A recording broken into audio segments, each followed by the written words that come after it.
Qué gusto que sigan aquí en el canal, que hoy vamos de gira de laboratorios para conocer un poco el tema de la clonación en el mundo Marvel. Así que sin más, síganme que les voy a explicar. Muchos de los genios científicos de la Tierra han mostrado interés por la tecnología puntera de la clonación, pero cuando ésta se tuerce puede tener graves consecuencias para el clon y para el mundo entero. El profesor Miles Warren enseña biología en la Universidad de Empire State, entre cuyos estudiantes se encuentra Peter Parker y Gwen Stacy. El profesor es mucho mayor que Gwen, pero está obsesionado con ella y queda destrozado tras su muerte, de la cual culpa a Spider-Man. Su inestabilidad mental lo lleva por una senda oscura y usa muestras de células tomadas de sus estudiantes para producir clones de Gwen y de Peter Parker. Cuando su ayudante de laboratorio, Anthony Serva, se opone a ello, Warren lo mata por accidente.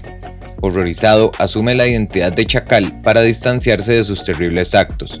El Chacal usa el clon de Gwen para atraer a Spider-Man al puente de Brooklyn, con la intención de que este caiga y muera, pero el arácnido no muere, y el villano entabla un combate con el clon de Spider-Man, pero al final el clon de Spider-Man y el Chacal parecen morir, mientras el clon de Gwen decide irse y empezar una nueva vida. A causa del engaño del Chacal, Peter no tiene ni idea si es el Spider-Man original o es el clon, que de hecho ha sobrevivido y ha adoptado el nombre de Ben Reilly. Ben es lo bastante parecido a Parker para desempeñar el papel de Spider-Man sin muchos problemas, pero no se puede decir lo mismo de los otros clones de Spider-Man que ha creado el Chacal. Algo sale mal con Kane Parker, su primer intento de clonar a Peter Parker, y tanto su aspecto como su personalidad dejan mucho que pensar. Kane deja una cantidad de cuerpos a su paso y se convierte en un asesino profesional para luego reformarse, hasta cierto punto, como Araña Escarlata. Otro de los clones de Warren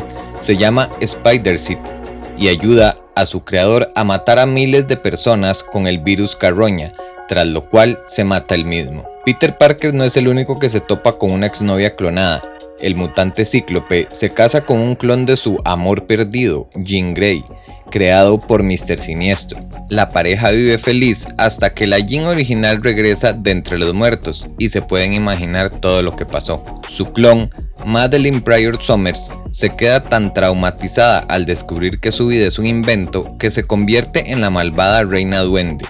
El hijo de Cíclope y Madeleine, Nathan Summers, también tiene un clon, el terrorista Discordia. Por otro lado, durante la Segunda Guerra Mundial se crea un clon de Cráneo Rojo, que se alza de nuevo cuando los crímenes del original se han olvidado. Este Cráneo Rojo crea un campo de concentración para mutantes y luego Magneto lo convierte, sin que él lo sepa, en el poderoso Onslaught Rojo. Luego viene el señor Tony Stark a unir su ingenio con Mr. Fantástico y Hank Pym para crear un clon de Thor y usarlo en algunas emergencias, pero al igual que otros clones, este reacciona muy mal al descubrir su origen y se hace llamar Ragnarok, y al final lo mata el dios del trueno original. ¿Qué les han parecido estos datos poco conocidos sobre las clonaciones de varios personajes bien conocidos por todos? Y esto no se queda aquí, ya que el tema de la clonación en Marvel es más común de lo que nos imaginamos. ¿Conoces algún otro personaje que haya sido clonado? Espero te haya gustado este video y nos vemos muy pronto para conocer más sobre procedimientos científicos y tecnológicos dentro del universo Marvel.